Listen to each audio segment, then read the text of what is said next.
네, 선생님. 그래가지고 저희가 이제 간만에 녹음을 시작을 하게 됐는데, 그렇죠. 저희가 마지막으로 녹음했던 게 사실은 이제 그렇지. 트럼프와 해리스의 대선 그 예상을 두고 이제 아쉽게 됐지만, 이제 그러고 이제 녹음 이후에 저희가 첫 녹음을 하게 됐어요. 그래서 제 생각에는 일단은 미국 트럼프 대선 결과에 대해서 간단하게 한번 리뷰를 하고, 그 다음에 저희 80년대 시리즈를 이어서 가는 게 좋지 않을까. 물론 그 외에도 지금 전국이 되게 어지러운 상황이어가지고 그 이슈들도 같이 얘기하면 참 좋을 것 같네요.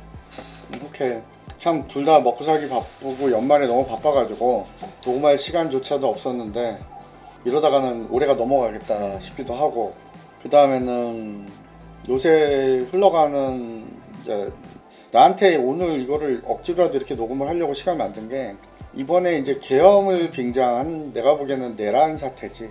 정확하게는 내란 사태고, 이 문제에 대해서도 나는 오늘 내가 정력이 되면 여력이 되면 제대로 역사적으로 이게 세계사적으로 국제정치적으로 어떤 의미인지를 제대로 좀 얘기하고 싶거든. 참고로 얘기하면 나는 정치적으로 진보에 대해서 절대 믿지 않는 사람이에요. 뭐 그리고 국제 안보를 외교 안보를 전공하다 보니 어느 정도는 보수적일 수밖에 없어요. 그렇다고 해서 그럼 내가 한국의 보수하고 같냐? 아니, 한국의 보수는 보수가 아니고 늘 내가 얘기하지만 이거는 전형적인 기회주의적 매판 세력들의 집합제고, 그다음에 보수를 받고 움직이는 집단, 보수에 따라서 움직이는 이익결사체고, 내가 보기에는 한국의 민주당을 중심으로 한 세력은 그 외의 여집합의 모임들이야. 대다수는 물론 이낙연 씨 같은 사태를 통해서 민주당 안에도 그런 세력이 있다는 게 드러난 거지만, 네. 아프리카에 가보면, 네. 또 중남미에 가보면 네. 그런 세력들이 꽤 많아. 그렇다고 해서 그게 좋다는 게 절대 아니라, 그렇기 때문에 그런 나라는 늘 프라이자일, 그러니까 흔들리고 유약하고 연약한 거고, 한국도 여전히 그런 위험이 상존하고 있고, 앞으로도 그런 위험이 국가 안보 사태를 치명적으로 흔들 수밖에 없는 우려를 이번 사태가 증명해 온 것이기 때문에, 한국의 이 리딩 지배 정당이나 지배 정치 집단이나 또 한국에서 주요 생산을 담당하고 있는 네. 기업 집단이나 기업의 리더들이 이번 사태를 제대로 정신 차리지 않으면 네. 한국은 언제든지 정말 별 볼 일 없는 후진국으로 추락할 수 있을 수밖에 없는 약점들을 갖고 있다는 것. 자, 그런데 미국의 대선, 뭐 저도 부끄럽지만 좀 틀렸습니다. 네. 물론 나는 틀릴 수도 있다고 전제를 했지만, 뭐 내가 사실 그거 가지고도 좀 심도 있게 해보려고 자료도 모으고 했는데, 네. 시간이 안 되고 지금 더 시급한 사안들이 있다 보니까 크게만 얘기할게요. 네. 첫째, 가장 그 미국의 민심의 큰 흐름의 변화를 네.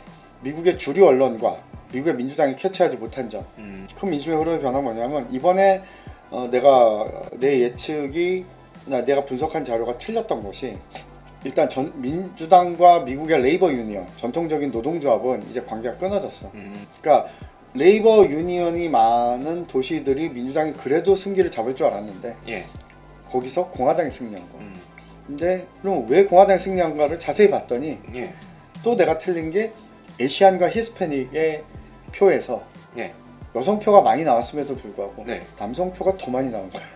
원래 거기에서 좀 무게중심을 두셨면서 그렇지. 얘기를 하셨었는데, 그러니까 내가 다 틀린 건 아니었어. 여성표의 활약이 두드러졌어. 근데 남성표가 더 많이 참여한 거야. 그러니까 이번에 선거에서 중요한 건 미국의 인종을 관련할 것 없이, 네. 출신 국가를 관건할 것 없이, 네. 심지어 무슬림표에서도 예상에 뒤엎고 트럼프표가 더 나온 거야. 보니까 디트로이트이 대표적인 도시인데, 네. 미시간이, 디트로이트에서 트럼프가 이길 수밖에 없었던 이유에 대해서 간과했던 게 뭐냐? 디트로이트에서 보니까 심지어는 중서부의 다른 지역들에서 무슬림표가 여성표를 제외한 다수가, 남성 다수가, 실제 여성표도 상당수가 트럼프를 차라리 찍은 거야. 거기에 대한 인터뷰 내용을 보니까, 네. 중동의 평화를 바이든이 가져왔냐 이거지. 자기 뭐 이라크 출신도 있고, 뭐 심지어 뭐 북아프리카 출신도 있고, 뭐 이란 출신도 있고, 레바논 출신도 있고, 여러 국가 출신 이민자들이 보기에, 첫째는 중동의 평화를 바이든이 가져왔다고 믿지 않고 오히려 중동의 혼란을 더 가져왔고, 말로만 이스라엘을 나무라는 듯 하면서 뒤로는 이스라엘 무기 다 대줬잖아. 네, 그렇죠. 그 이율 배반에 분노를 한 거야. 이거를 다독이지 않는 한 그 표는 민주당이 다시 돌아오지 않아. 설사 트럼프가 중동에 더 변화를 추구해도 폭력적 변화를 추구하더라도 거기다가 아시안들도 마찬가지야. 과연 바이든이 아시안에 뭔가 이익을 줬냐 이거지 민주당. 아니 이익을 준 게 없는 거야. 오히려 여러 가지 강제를 많이 했잖아. 그럼 그놈이 그놈인 거야. 이게 이제 그러다 보니 민주당의 표밭이라고 당연히 생각했던 것에서 생각만큼 얻지를 못했고 대표적으로 도시 여성표 그리고 오히려 표를 전통적인 레이버 유니언이 강한 지역에서 더 잃었고 심지어는 이번에 또 내가 주의해야 될 점 그 캘리포니아에서 의외로 신보수의 흐름을 무시하지 말라 그랬잖아. 네. 캘리포니아에서 이번에 총선에서 공화당이 약진했어. 다수당을 지키긴 했지만 우리의 위대한 내시 펠로시 주식자라는 내시 펠로시 님 덕에 이대로 가면 나는 트럼프가 현재 공화당이 이상한 짓만 하지 않으면 다음 총선에서 공화당이 더 압승할 가능성이 더 크다고 봐. 왜냐면 현재 민주당은 정말로 무기력하고 무질서하고 각자의 이해관계만 생각하고 다양한 그러니까 무지개 정당이 된 거지.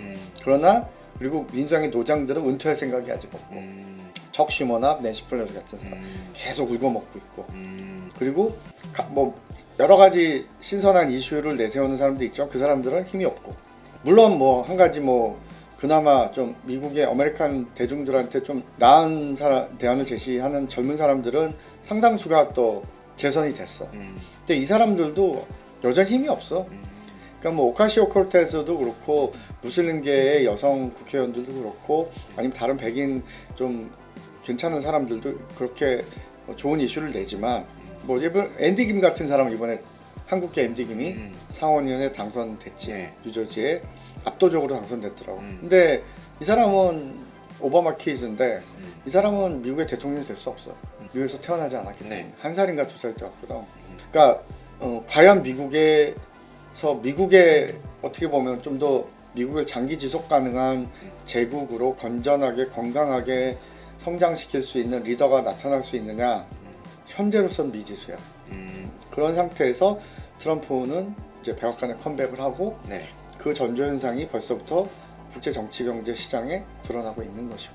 이번에 보니까 공화당이 다 휩쓸었던데 사실 저희가 얘기하던 80년대 시리즈 때도 레이건이 공화당에 휩쓸었을 때 그때랑 조금 비슷한 느낌이 들기도 하네요. 예스 빙고. 바로 그 점이에요. 그러니까 내가 이 80년대 시리즈를 생각하고 이 80년대 시리즈를 제대로 이해하는 것이 지금의 시대를 이해하는데 결국 핵심이라는 걸 난 다시 한번 깨달았고 또 하나는 앞으로 벌어질 여러 가지의 혼동 영어로는 뭐 터모일이지 를 우리가 이해하고 예상하는데도 또 준비하는데도 가장 큰 도움이 될 거라는 게 그거를 다시 한번 리어펌 재확신하게 됐습니다. 그래서 이 자리에 섰고 그리고 또 오늘은 어디까지 내가 힘이 돼서 녹음할지 모르겠지만 오늘이 올해 마지막이라 생각하고 최대한 쥐어짤 텐데 다가오는 패권 전쟁의 예고편에 대한 얘기까지를 하려고 합니다.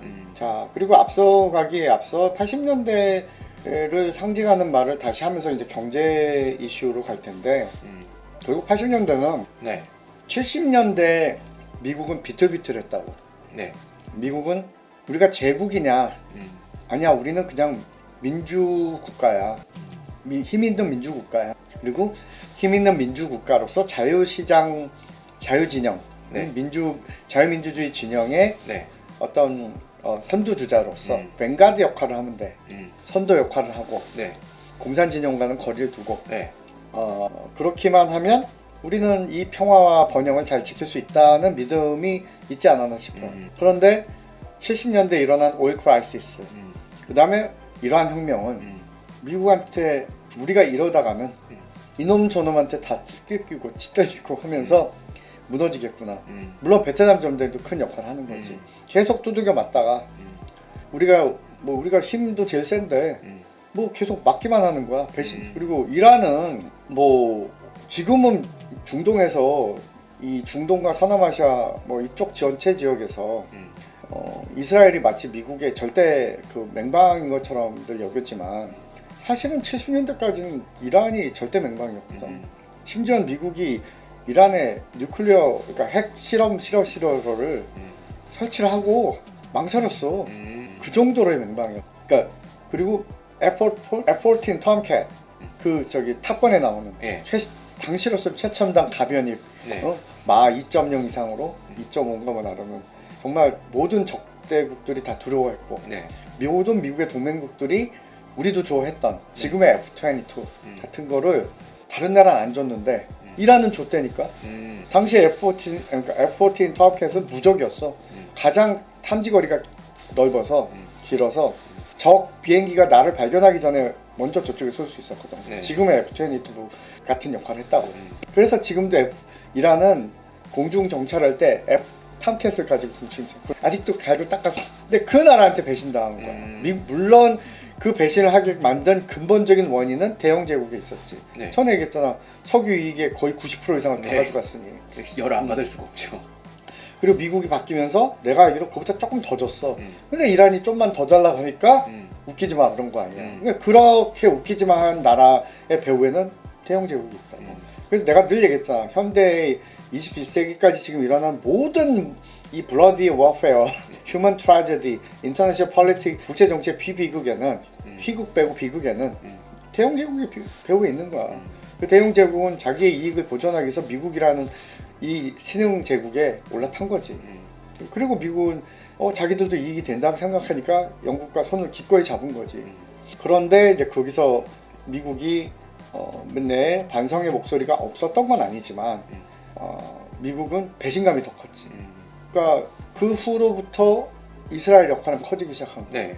그 후로 뭐 오늘도 언급하려고 하지만 중동발 국제 전쟁의 주요한 촉발자와 도발자이자 일방적 폭격자는 이스라엘이 더 맡아요. 네. 근데 그 배후에 누가 있겠어? 미국이 대주니까. 당연히 미국이 있었지.